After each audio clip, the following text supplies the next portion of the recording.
बिस्मिल्लाहिर्रहमानिर्रहीम।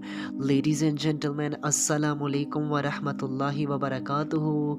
नाज़रीन इकराम, आज की इस वीडियो में हम एक बहुत इम्पोर्टेंट और रियली यूनिक टॉपिक पर डिस्कशन करने जा रहे हैं।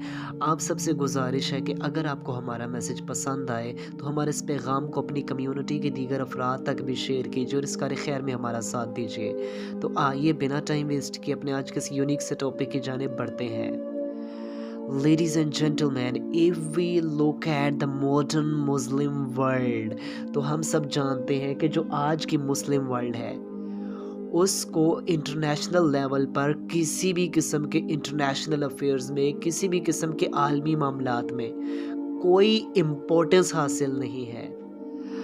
आज आप देखते हैं कि हमें अपने मुल्कों में रहते हुए, हम अपनी खारजा पॉलिसी बनाते हुए, हम अपनी दाखिला पॉलिसी बनाते हुए, हम अपने लॉज को प्लान करते हुए, हम अपने बजट्स को प्लान करते हुए, हम इन मामलात में भी खुद मुख्तार, इन मामलात में भी आज़ाद नहीं हैं। हमारी खारजा पॉलिसी, हमारी दाखिला पॉलिसी, हमारे लॉज, हमारे बजट्स, हमारे मीडिया, हमारा हर डिपार्टमेंट, उसको जो कंट्रोल करती हैं वो वक्त की सुपर पावर्स होती हैं।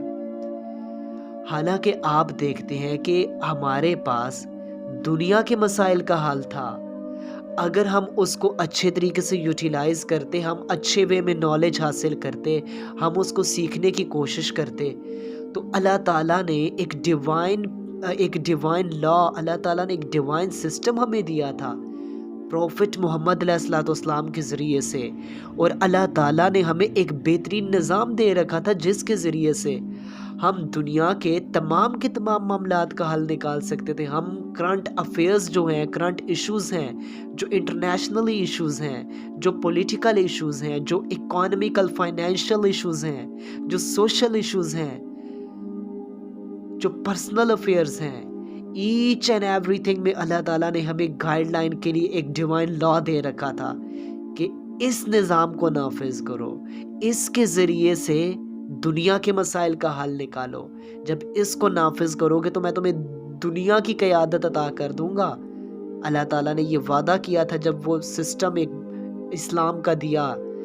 लेकिन आप देखते हैं कि जब से हमने उस सिस्टम को छोड़ा है, फिर हम इन सुपर पावर्स के ग़ुलाम बन गए हैं। हमें इंटरनेशनल मामलात में किसी जगह कोई इम्पोर्टेंस नहीं दी जाती। हम अपने प्लान्स करने में, अपनी स्ट्रेटजीज बनाने में भी आज़ाद नहीं है, बल्कि ग़ुलाम हैं। सब आपके सामने है।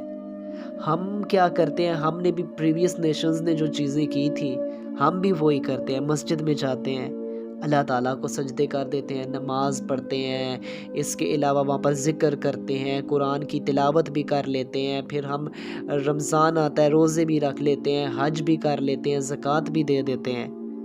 ये चीज़ें तो पाकिस्तान अगर नहीं था तो हम इंडिया में भी नमाज तो हम जिस वक्त इंडिया में थे, हमारे जो लोग तो नमाज तो उधर भी वो पढ़ लेते थे। बल्कि आज आप क्रिश्चियन स्टेट्स में देख लें, जिधर आप कहते हैं इस्लामोफोबिया सबसे ज़्यादा है, उधर आप देखें एयरपोर्ट्स में भी आपको नमाज़ पढ़ने के लिए जगह मिलती है। उधर आपको चर्चेस दे रहे हैं, वो जाओ इसको मस्जिद बनाओ, इसको मस्जिद बनाओ, यहाँ पर आकर तुम तबलीग करो। और वाइट हाउस में तो आपको हर रमज़ान अफ्तारी भी दी जाती है, और इसके अलावा वो आपको ईद पर विश भी करते हैं। इसके अलावा वो आपके फेस्टिवल्स में भी डिसबिलीवर्स शामिल होते हैं, वो आपकी खुशियों में भी शरीक हो जाते हैं। फिर आप सोचें ना, उन्हें किस चीज़ से ख़तरा है?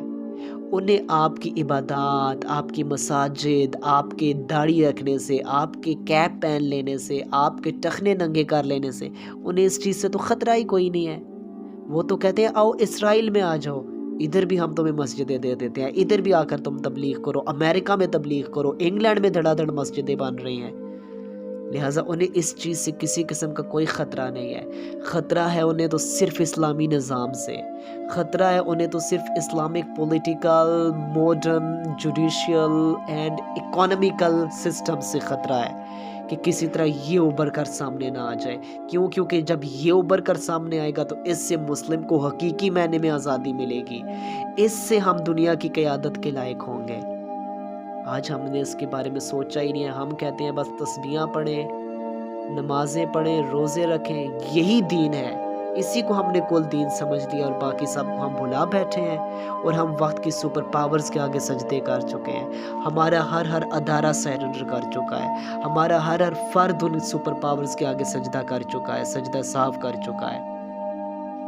ہم آج انڈیویجولی تو بلیورز ہو سکتے ہیں, مسلم ہو سکتے ہیں, لیکن کولیکٹیولی طور پر ہم سارے کافر ہیں. کیوں؟ کیونکہ ہم نے کافرانہ نظام کو سجدہ کیا ہے. اللہ تعالیٰ فرماتے ہیں یہ جو مجھے چھوڑ کر باقی چیزوں کو خدا بنا لیتے ہیں, وقت کی سپر پاورز کو خدا بنا لیتے ہیں, مٹیریلزمز کو, مٹیریل چیزوں کو, مٹیریلسٹک چیزوں کو خدا بنا لیتے ہیں, بے شک یہ بہت بڑا گناہ کر رہے ہیں. تو آج ہم بھی وہی کر رہے ہیں. ہم نے وقت کی سپر پاورز کو ہمارا قبلہ, ہم نے تو واشنگٹن کو بنایا ہوا ہے, ادھر سے ہمارے فیصلے, ہمارے پلانز ہوتے ہیں. تو لہٰذا اس سب کے بارے میں ہمیں سوچنا ہوگا. ہمیں دین کے اصل اسپرٹ کو ریوائیو کرنا ہوگا, نہ کہ ہم انہی بیسک چیزوں پر ہی لڑتے پھریں. اس کے علاوہ اللہ تعالیٰ فرما رہے ہیں کہ پھر ان لوگوں کے بارے میں فرمایا جا رہا ہے کہ جنہوں نے میرے احکامات کے مطابق فیصلے کیے, اس نظام کو نافذ کرنے کے لیے جدوجہد کی, اس کے لیے کوشش کی. اللہ تعالیٰ فرماتے ہیں روز محشر میں انہیں اپنے سامنے بلاؤں گا اور انہیں بڑے VIP قسم کے پروٹوکولز دیے جائیں گے, اور ان کے لیے بڑا انعام, بڑا ریوارڈ تیار کر رکھا ہے. اور اس کے برعکس وہ لوگ جو وقت کی سپر پاورز کے آگے سرنڈر کرتے تھے, جو امریکہ کے آگے, جو یورپ کے آگے, جو بتوں کے آگے, جو آئیڈلز کے آگے جھکتے تھے نا, ان کے لیے دردناک عذاب تیار کر دیا گیا اور ہمیشہ وہ ادھر ہی رہیں گے.